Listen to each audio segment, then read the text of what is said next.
भारत में सर्वोच्च न्यायालय का मैंने न्यायाधीशांक संख्या 34 कर दी गई है। राज्य की कार्यपालिका का प्रमुख कौन होता है? तो राज्यपाल हुआ है। प्रमुख कौन होता है? तो राज्यपाल ही हुआ है।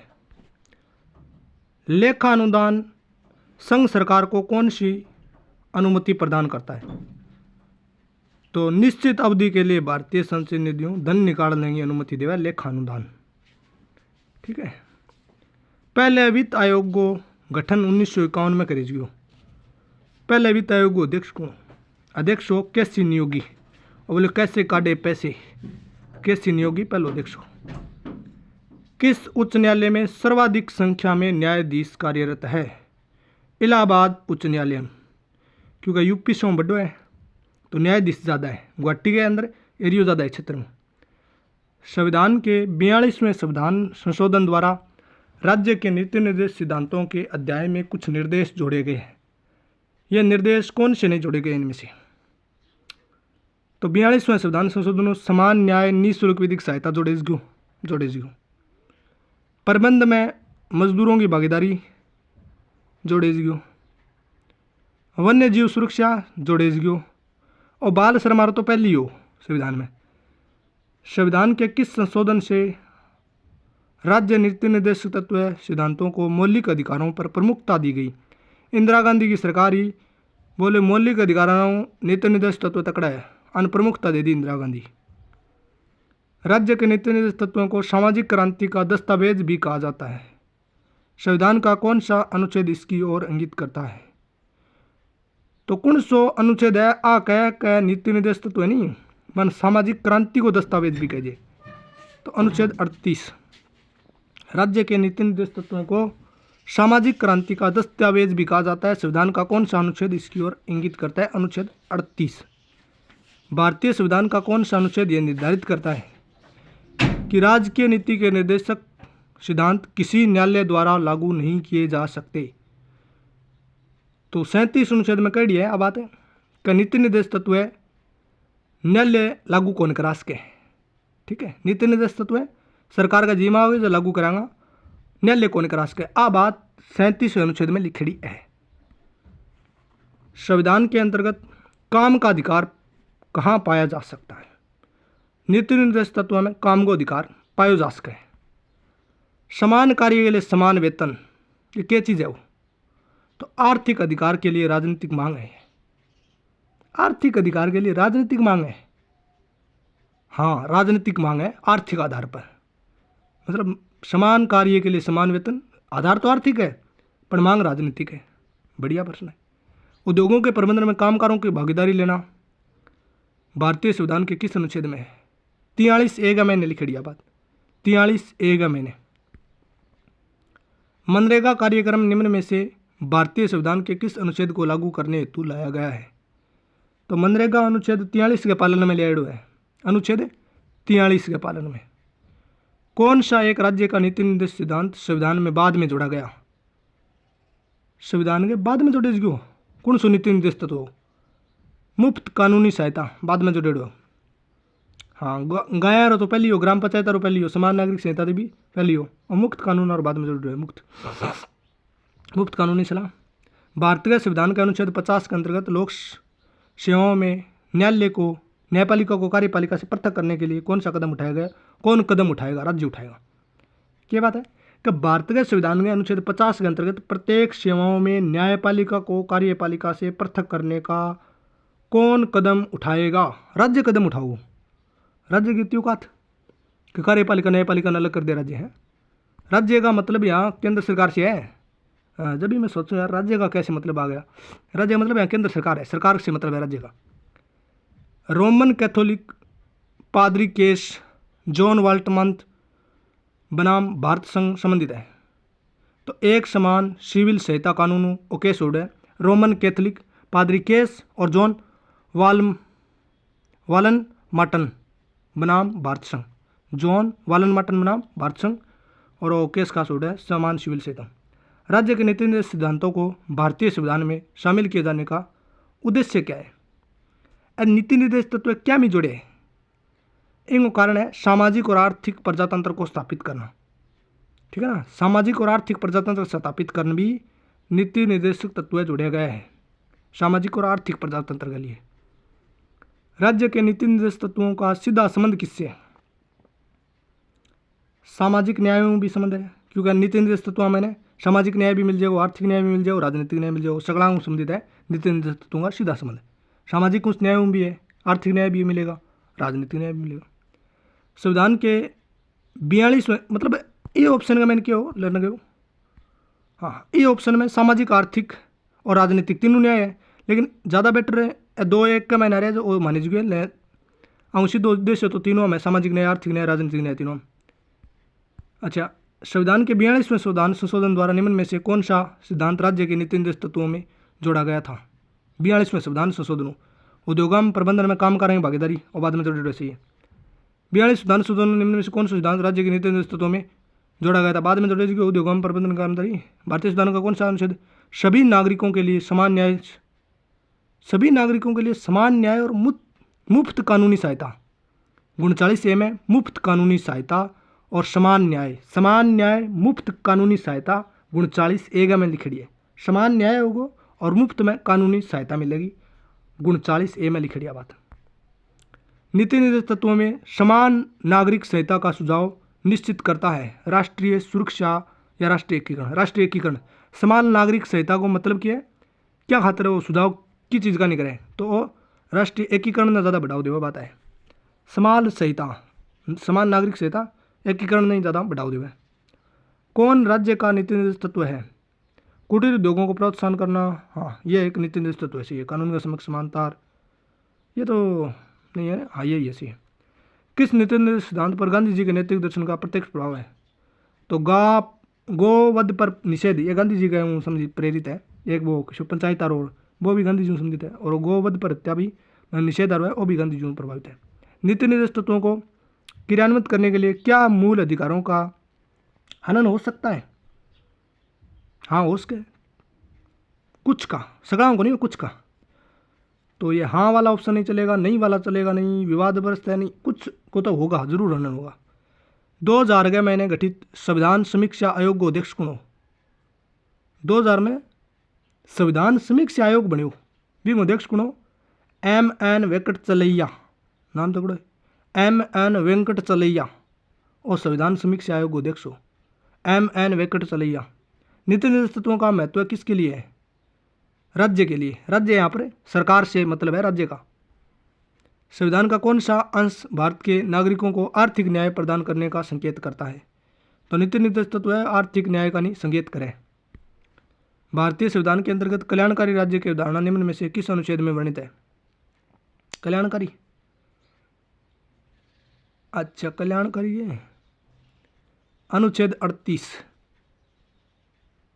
अनुच्छेद 38 में कल्याणकारी है, ठीक है। राज्य के निर्देशक सिद्धांत किस प्रकार मौलिक अधिकारों से भिन्न है?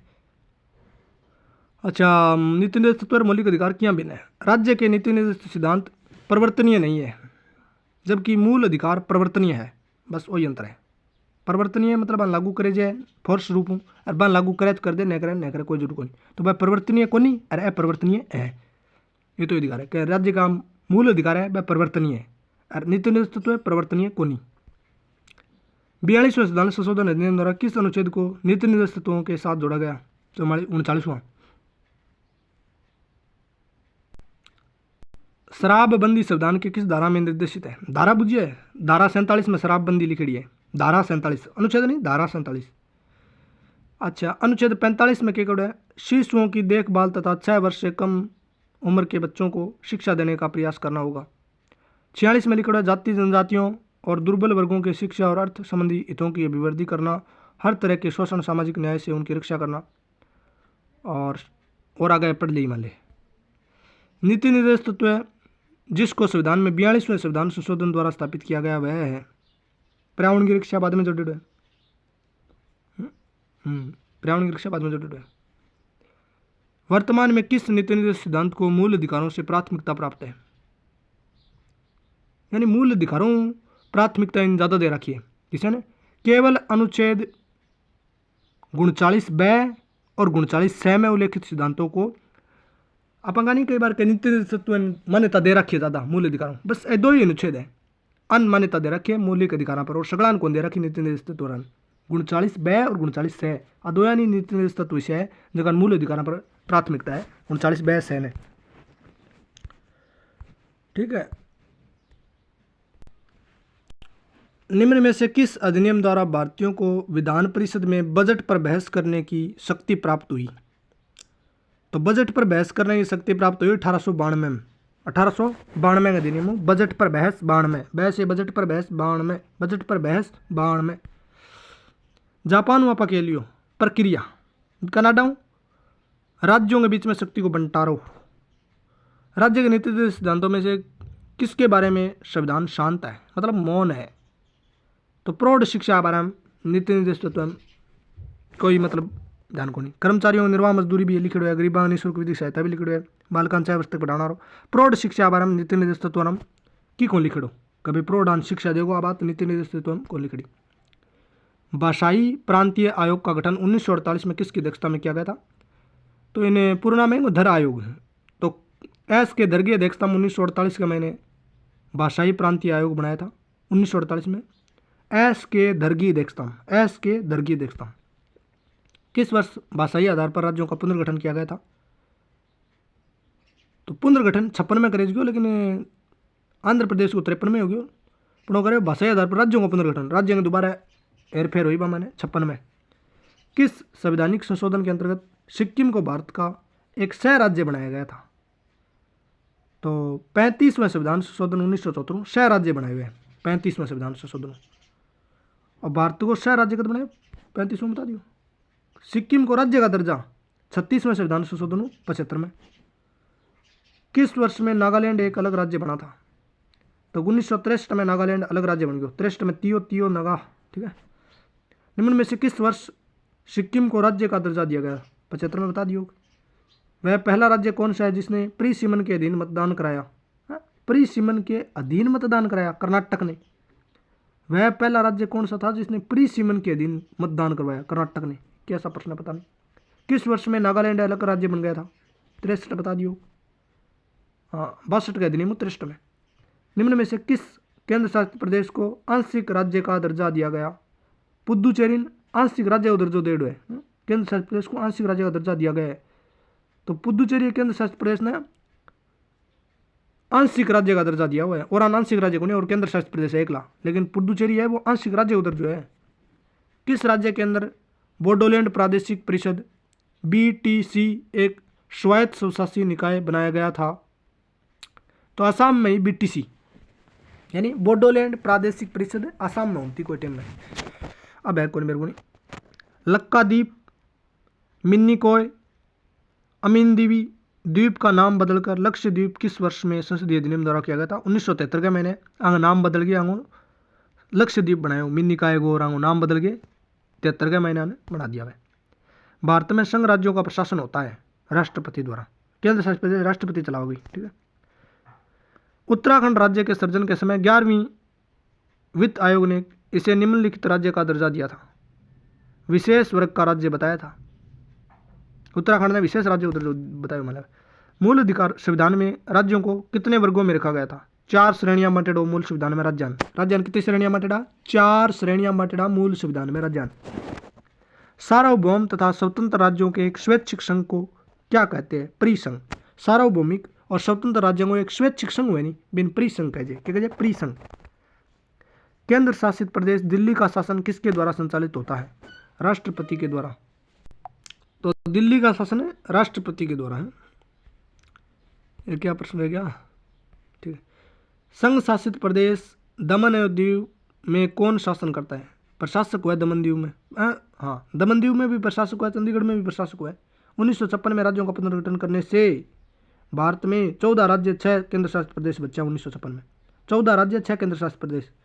1956 में 56 में 6 ही बचे हैं केंद्र शासित। भारतीय संविधान के निम्न में से किस अनुच्छेद में राज्य पद को परिभाषित किया गया है? तो अनुच्छेद 12 में राज्य पद को परिभाषित किया गया। अनुच्छेद 12 किसी संघ शासित राज्य में उच्च न्यायालय स्थापित करने का अधिकार किसके पास है? कट्टे भी उच्च न्यायालय बनाना है तो आधा राज्य अनुभुज के संसद बनाओगी उच्च न्यायालय। दोहरी नागरिकता निम्न में से किसकी विशेषता है? संघीय सरकार की। दोहरी नागरिकता संघीय सरकार की विशेषता है। भारतीय नागरिकता निम्न में से कितने तरीकों से प्राप्त की जा सकती है? 5 तरीकों नागरिकता प्राप्त कर सका। 14 जनवरी 2020 उच्चतम न्यायालय में नागरिकता संशोधन CAA के खिलाफ याचिका दायर करने के लिए केरल सरकार द्वारा भारतीय संविधान के किस अनुच्छेद का प्रयोग किया गया था? अनुच्छेद 131 का। कितने तरीकों द्वारा भारत की नागरिकता गवाई जा सकती है? 3 तरीकों खोसी जा सके, 5 तरीकों ली जा सके नागरिकता। भारतीय नागरिकता किसके द्वारा दी जाती है? नागरिकता तो भाई गृह मंत्रालय देगा। नागरिकता किन हाथ में? गृह मंत्रालय के हाथ में नागरिकता। प्राचीन यूनानी नगर राज्यों में अरस्तु के अनुसार नागरिक थे अवकाश प्राप्त व्यक्ति। ये क्या व्यक्ति है भाई? अवकाश प्राप्त व्यक्ति को नागरिक कहा जाता था। यूनान में मैंने अरस्तु बताया कि नागरिक के चीज़ किन कहता में नागरिक है, तो अवकाश प्राप्त व्यक्ति को यूनान में नागरिक कहते थे। कितने वर्षों तक लगातार बारह रहना नागरिकता खोसी जा सके? 7 साल तक देश में बारह रहे तो नागरिकता खोसी जा सके। हाँ, नागरिकता समाप्त हो जाती है 7 साल बाद रह लिए। नागरिकता अधिनियम संविधान लागू होने के बाद अर्जन एवं समाप्ति के बारे में उपबंध करता है। इस अधिनियम को अब तक कितनी बार संशोधित किया गया? नागरिकता अधिनियम ने 55 आरन 2 बार संशोधन कर लियो। किस समिति ने प्रवासी भारतीय दिवस 9 जनवरी को मनाए जाने की सिफारिश की थी? प्रवासी भारतीय दिवस 9 जनवरी मनाने की सिफारिश क्यों करी? सिंघवी समिति ने। सिंघवी ने कहा था कि भाई 9 जनवरी मना लो।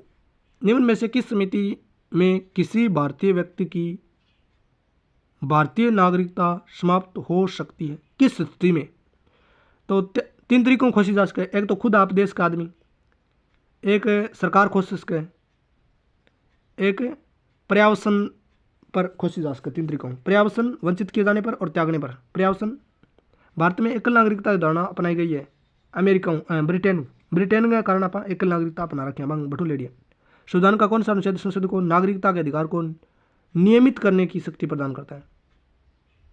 कौन सा अनुच्छेद संसद को नागरिकता अधिकार को नियमित करने की शक्ति प्रदान करता है? अनुच्छेद 11, नियमित 11। भारत में किस राज्य में सामान्य नागरिक संहिता है? गोवा में सामान्य नागरिक यानी अनुच्छेद 44 को प्रयोग करके पूरे राज्य में हिंदू मुस्लिम कानून समान है। भारतीय संविधान में नागरिकता के प्रावधान कब लागू हुए? नागरिकता प्रावधान 1949 में लागू हुआ है। भारतीय संविधान में नागरिकता प्रावधान लागू कब हुए? तो 1949 में।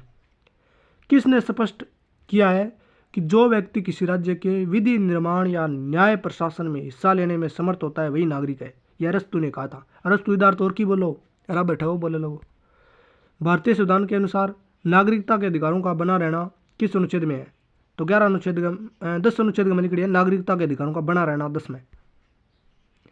किस देश से दोहरी नागरिकता प्रावधान है? स्विट्जरलैंड में दोहरी नागरिकता है। भारत में एकल है, कनाडा में भी एकल नागरिकता है, ऑस्ट्रेलिया में भी एकल नागरिकता है, स्विट्जरलैंड में और अमेरिका में दोहरी नागरिकता है। ऐसे सभी व्यक्ति जो 26 जनवरी 1950 या उसके पश्चात भारत में जन्म ग्रहण किया है उन्हें जन्मजात भारतीय नागरिकता समझ जाएगा। तो वो 26 जनवरी आज दिन जामे है तो भी मानेज गया, 26 जनवरी के बाद में जामे तो भी मानेज गया। 1950 पाकिस्तान से आकर भारत में नागरिकता प्राप्त करने संबंधी प्रावधान का वर्णन निम्न में से किस अनुच्छेद में है? पाकिस्तान से आकर 6 में। भारत में रहने वाला ब्रिटिश नागरिक दावा नहीं कर सकता व्यापार और व्यवसाय की स्वतंत्रता, क्योंकि कोई नहीं 15 आ रहे कई अनुच्छेद है बंगी स्वतंत्रता सगलान को नहीं मिल रही, तो व्यापार व्यवसाय और दाव क्या कर लो। किस स्थिति में किसी व्यक्ति को भारतीय नागरिकता से वंचित नहीं किया जा सकता? तो निर्वाचन के दौरान भी नागरिकता कौन सा, आपातकाल में भी कौन सा, युद्ध के दौरान भी नागरिकता थोड़ी जाए। सत्य को चुनिए। सत्य है कि भारतीय संविधान में नागरिकता की परिभाषा नहीं दी गई है। अल संविधान में नागरिकता की परिभाषा ही को नहीं, क्या बात है, मन तो मेरे को नहीं। नागरिकता बिल संशोधन तिथि CAA भारतीय अधिनियम 1955 को अब तक 5 बार संशोधित किया जा चुका है। वो 3 बार है नहीं, वो गलत हुआ बनो, 5 बार संशोधन हो चुका है और 6वीं बार 2019 में दोनों सदनों द्वारा किया गया है। तो 5 6 बार हो गए, फिर तो 5 बार हो चुका है, 6ठी बार है 2019 में दोनों सदनों द्वारा ये पारित कर दिया गया है। तो 1986 में, 92 में, 2003 में, 5 में, 15 में, 19 में, वो तो टोटल 6 बार हो गए। 6 बार हो गए, 3 बार को नहीं, वो 3 बार पुराना प्रश्न हो, वो 6 बार हो गए। नागरिक अधिनियम 1955 के अंतर्गत पंजीयन द्वारा भारतीय नागरिकता प्राप्त करने के लिए भारतीय मूल के व्यक्ति को भारत में कितने वर्ष बिताने होंगे? 1955 में आबादी 7 साल बिताना होगा। अब संसदीय शासन प्रणाली सर्वप्रथम किस देश में विकसित की गई? ब्रिटेन में। भारतीय संविधान द्वारा प्रदत्त मौलिक अधिकारों के स्थगन संबंधी कार्यपालिका के अधिकारों को किस देश के संविधान से लिया गया है? तो जर्मनी में लेड होगी। भारतीय संविधान द्वारा प्रदत्त मौलिक अधिकारों के स्थगन संबंधी पर, यानी मौलिक अधिकार थोड़े टाइम के लिए रोके जा सके, आप जर्मनी में लिया और वह भी आपातकाल के दौरान रोके जा सके। विधि के समक्ष समानता कहाँ से लिए? इंग्लैंड। विधि के समक्ष समानता इंग्लैंड। भारत के राष्ट्रपति की आपातकालीन शक्तियां निम्न में से किस देश से ली गई है? आपातकाल शक्ति जर्मनी में विमर्श संविधान। भारतीय संविधान के अंतर्गत संघ और राज्यों के बीच में शक्तियों का विभाजन किसकी प्रेरणा से लिया गया है? कनाडा। विधि का शासन अभी बताओ ब्रिटेन लेडो है। भारत में एकल नागरिकता ब्रिटेन लेडी है। संघ द्वारा राज्यों को निर्देश देने का प्रयत्न भारतीय संविधान के रचयिताओं ने अभिग्रहण किया। नीति निर्देश संघ द्वारा राज्यों को निर्देश देने का प्रयत्न 1935 में नीति निर्देश तत्व लिया है और नाम नीति निर्देश तत्व है संघ द्वारा राज्यों को निर्देश देने का प्रयत्न, मतलब नीति निर्देश।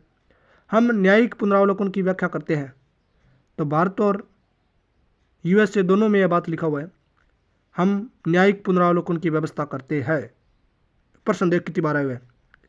यूपीपीसीएस में 2 बार, 3 बार, 4 बार, 5 बार, 6 बार, 7 बार, वो बहुत बार है ब्रो।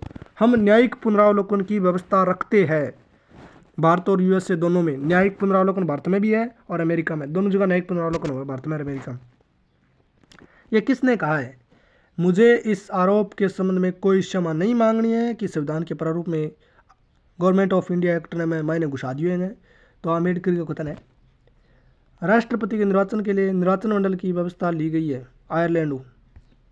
राष्ट्रपति निर्वाचन मंडल आयरलैंड। निम्नलिखित देशों में से किस एक ने सर्वप्रथम अपने संविधान के एक भाग के रूप में राज्य के नीति निर्देश तत्व को सम्मिलित किया? तो भारत ने। निम्नलिखित देशों में किस एक ने सर्वप्रथम अपने संविधान के एक भाग के रूप में नीति निर्देश तत्वों को शामिल किया? तो भारत ने शामिल किया। इंग्लैंड पहली पकड़ी बात है। भारतीय संविधान के अनुच्छेद 14 का विधि के समक्ष समानता का वाक्य लिया गया है, तो ब्रिटेन का संविधान लेडो है विधि के समक्ष समानता। ब्रिटेन का संविधान बता दिया यार कितनी बार। विधि का समक्ष समानता ब्रिटेन हुआ है। विधि को समान शासन अमेरिका हुआ है। विधि को समान शासन संरक्षण तो अमेरिका रह रहा हथियार दुर्बल है, तो विधि का समान संरक्षण अमेरिका में लेडो है। प्रक्रिया जापान लेडी है। और आयरलैंड शैक्षणिक संस्थाओं के लिए राज्य का द्वारा अनुदान। आयरलैंड लियो का शैक्षणिक संस्था खुले नहीं कोई आदमी, तो बिन राज्य सरकार अनुदान देगी, राज्य यानी सरकार, तो आयरलैंड वहाँ पर प्रावधान लियो है। कौन भारत में ब्रिटिश शासन की देन है? ब्रिटेन शासन की देन। एक तो है सचिवालय व्यवस्था, ब्रिटेन की शासन की देन है, ठीक है। देन लोक सेवा आयोग यूपीएससी, वो भी ब्रिटेन की देन है। विधि व शासन, वो भी ब्रिटेन की देन है। वित्त आयोग अमेरिका में लेडो है। वित्त आयोग अमेरिका में वित्त आयोग अमेरिका में लेडो भाई। ऑस्ट्रेलिया अष्ट भाषा सूची में केंद्र और राज्यों की शक्तियों का बंटवारा हुआ। ऑस्ट्रेलिया के लिए प्रस्तावना की भाषा समृद्धि सूची केंद्र राज्यों के बीच में शक्तियों का विभाजन। प्रस्तावना की भाषा ऑस्ट्रेलिया, प्रस्तावना की भाषा ऑस्ट्रेलिया में लेडिया बताए। भारत के संविधान के किस भाग में संघ राज्य संबंधों का उल्लेख किया गया है? तो भाग 11 में संघ राज्य संबंधों का उल्लेख। कंपनी के व्यापारिक और राजनीतिक कार्यों को किस एक्ट के द्वारा अलग किया गया? राजनीतिक और व्यापारिक कार्य बोर्ड डायरेक्टर कंट्रोलर आया है 33 माइड है, ठीक है। ब्रिटिश मिशनरियों को भारत में बसने की अनुमति प्रदान की गई थी 13 एक्ट। भारतीय संविधान के 22 भागों में से जो संविधान के गठन के समय थे उनमें से हटाया गया एकमात्र भाग कौन सा है? तो भाग 7 ने हटा दियो 22 भागा में मैंने, ठीक है नहीं, भाग 7 ने संविधान के 22 भागा में हटा दियो। और ये लिखे हो नानक बेर कौन के। भारत में प्रतिनिधि सरकार की बुनियाद डाली गई थी। प्रतिनिधि सरकार 1861 में। प्रतिनिधि सरकार 1861 में। भारतीय स्वतंत्रता का अधिकार पत्र किसे कहा जाता है? महारानी घोषणा 1958 ने स्वतंत्रता को अधिकार पत्र कहे। स्वतंत्रता मिली कोई नहीं। किस अधिनियम ने भारतीय प्रशासन में भागीदारी की नींव डाली थी? चार्टर 1833 आ रहा है, भागीदारी की नींव डाली 33 आ रहा है। भारत की शासन व्यवस्था में पहली बार प्रतिनिधि एवं लोकप्रिय तत्व को समाविष्ट करने का प्रयास किसके माध्यम से किया गया था? तो वो 1892 में प्रतिनिधि रह गया 92 में। निम्न में से कौन एक अधिनियम से ने भारतीय प्रांतों को उनकी विधायी शक्तियों से वंचित किया? 1833 अधिनियम में वो प्रांतान विचारण अधिनियम वंचित कर दियो। सामग्री विक्टोरिया ने 1858 की घोषणा में भारतीयों को बहुत सी चीज़ें दिए जाने का आश्वासन दिया था। निम्न आश्वासनों में से कौन सा ब्रिटिश शासन ने पूरा नहीं किया? ब्रिटिश शासन ने पूरा किया था। विदेशी रजवाड़ों की यथा स्थिति बनाए रखने की बात तो मानी भाई। निम्नलिखित अधिनियम में से किस नियम द्वारा गवर्नर जनरल की परिषद में एक विधि सदस्य की अभिवृद्धि हुई? 1833 में विधि सदस्य बनाए हो। इल्बर्ट बिल विवाद का संबंध किस वायसराय से है? रिपन का टाइम में आयो इल्बर्ट बिल रिब्बट का टाइम में रिबन इल्बर्ट बिल। निम्न में से किसके मामले उच्च न्यायालय व उच्चतम न्यायालय दोनों की अधिकारिता क्षेत्र में आते हैं? मूल अधिकारांगीय केस है उच्च न्यायालय उच्चतम न्यायालय दोनों का दास का। सर्वोच्च न्यायालय के मुख्य न्यायाधीश के पद पर सर्वाधिक लंबी अवधि तक कौन पदस्थ रहा है? तो वाई चंद्रचूड़ सबसे लंबा कार्यकाल है मुख्य न्यायाधीश को सर्वोच्च न्यायालय में, वाई चंद्रचूड़। निम्न में से किसके मामले उच्चतम न्यायालय दोनों में अधिकारिता मूल अधिकार का है? पहली महिला न्यायाधीश कौन थी? फातिमा बीबी। ये उच्चतम न्यायालय की महिला न्यायाधीश रही है। उच्चतम न्यायालय में मुख्य न्यायाधीश महिला आज तक कौन रहेगी? सीधी न्यायाधीश रही है फातिमा बीबी। सर्वोच्च न्यायालय के किस मुख्य न्यायाधीश ने 1969 से 20 जुलाई 1969 से 24 अगस्त 1969 तक कार्यकारी राष्ट्रपति के रूप में काम किया? हिदायतुल्ला। तारीख याद रखनी है कि 20 जुलाई 24 अगस्त। कौन सा अनुच्छेद सर्वोच्च न्यायालय को अभिलेख न्यायालय का स्थान प्रदान करता है? अभिलेख न्यायालय को 129 अनुच्छेद। सर्वोच्च न्यायालय में न्यायाधीश नियुक्त होने के लिए व्यक्ति को कम से कम कितने वर्ष उच्चतम न्यायालय में एडवोकेट होना चाहिए? 10 साल। उच्च न्यायालय का वो एडवोकेट होना चाहिए 10 साल। सर्वोच्च न्यायालय के न्यायाधीश भारत के राष्ट्रपति द्वारा हटाए जाते हैं संसद के महाभियोग प्रस्ताव पारित होने पर। सर्वोच्च न्यायालय के जजों का वेतन किससे आहरित होता है? संचय निधियों। सर्वोच्च न्यायालय के जजों का वेतन किससे? संचय निधियों। भारत में किस संवैधानिक पद पर कोई महिला नहीं रही है? मुख्य न्यायाधीश कौन बनी उच्चतम न्यायालय में? 2008 को केंद्रीय मंत्रिमंडल ने एक महत्वपूर्ण निर्णय में उच्चतम न्यायालय में न्यायाधीशों की संख्या 26 से बढ़ाकर कितनी करने का निर्णय लिया था? तो 2008 में 2631 करी। 2008 में संख्या 2631 बढ़ाई, अब 34 हो रही है। ठीक है, अब 34 हो रही है। संविधान के किस अनुच्छेद में उच्चतम न्यायालय के गठन के संबंध में प्रावधान किया गया? 124 में उच्चतम न्यायालय के गठन, स्वतंत्रता, न्याय क्षेत्र, शक्तियां, प्रक्रिया का उल्लेख भारतीय संविधान के भाग 5 में है 124 147। उच्चतम न्यायालय 124 147 तक। संविधान के किस अनुच्छेद में कार्यकारी मुख्य न्यायाधीश को नियुक्त करने के संबंध में प्रावधान है किया गया है? अनुच्छेद 126। सर्वोच्च न्यायालय के मुख्य न्यायाधीश के पद पर सबसे कम कार्यकाल किसका है? कमल नारायण को। राजस्थान में तो कमल नारायण को कमलकांत वर्मा ज़्यादा है, और केंद्र में कमल नारायण को कम है। कथनों पर विचार कीजिए। न्यायाधीश का कार्यकाल कितना होगा? कार्यकाल ये वो 65 वर्ष तक की राष्ट्रपति को लिखित त्यागपत्र दे दे जाता ही, सिफारिश पर हटाने दे जाता ही तीनों है उसके। भारत के उच्चतम न्यायालय का उद्घाटन कब किया गया था? उच्चतम न्यायालय का उद्घाटन 15 अगस्त 1950। 15 अगस्त हर दिन देश आज़ाद हो गया। ना 15 अगस्त नहीं, 28 जनवरी 1950। 26 जनवरी का 2 दिन बाद में उच्चतम न्यायालय का उद्घाटन हो गया। 28 जनवरी 1950, 26 जनवरी का 2 दिन बाद में। उच्चतम न्यायालय ने किस देश के प्रीवी काउंसिल का स्थान ग्रहण किया था जो अब तक अपील का सर्वोच्च न्यायालय था? तो ब्रिटेन आ रहा हूँ। पहले आपने उच्च न्यायालय नहीं, आज उच्चतम न्यायालय बिड्डो न्यायालय पहले ब्रिटेन में होतो। आपने सुनाई नहीं, बीती ऊंची ब्रिटेन में होती। संविधान के किस अनुच्छेद में न्यायपालिका के कार्यपालिका पृथक करने का अनुच्छेद 50 में किस अनुच्छेद के अनुसार उच्चतम न्यायालय के न्यायाधीश 65 वर्ष की आयु पूरी करने तक अपने पद पर बने रहते हैं यदि वह राष्ट्रपति द्वारा असमर्थता या कदाचार से पद से हटा दिया जाए? तो 124 2 का मैंने कार्यकाल बताया। सर्वोच्च न्यायालय उच्च न्यायालय के न्यायाधीशों को असमय पद से हटाने के लिए महाभियोग का प्रस्ताव संसद के किस सदन में प्रस्तुत किया जाता है? इकट्ठे लिया उसे लोकसभा लिया और राज्यसभा दोनों जिक्र लियो। संविधान में न्यायिक पुनरावलोकन किस पर रहता है? न्यायिक पुनरावलोकन पता नहीं भाई। हाँ, विधि द्वारा स्थापित प्रक्रिया पर आधारित है। न्यायिक पुनरावलोकन विधि द्वारा स्थापित प्रक्रिया पर आधारित है। न्यायिक पुनरावलोकन विधि द्वारा स्थापित प्रक्रिया, तो ये एक प्रक्रिया है, कोई उचित आचित कौन देखी जाए, प्रक्रिया देखी जाए। जनहित याचिकाओं का आधार पाया जाता है। जनहित याचिकाओं का आधार हुआ है न्यायिक विवर्धन, मतलब समझ के आधार पर, या फिर स्वयं सार, या न्यायिक विवर्धन या स्वयं सार के आधार पर हुआ है। संविधान में तो यही नहीं मतलब है दादा, जनहित याचिका और न्यायिक विवर्धन है। जनहित याचिकाओं का आधार बता दियो कि जब विवादों के संबंध में कानून प्रकाश नहीं डालता है तो न्यायाधीशों का निर्णय उपयुक्त आधार क्या होगा, औचित्य। अब कोई बात संविधान में लिखड़ी को नहीं, जब इन आधार पर फैसलों के आधार पर देगा, औचित्य के आधार पर।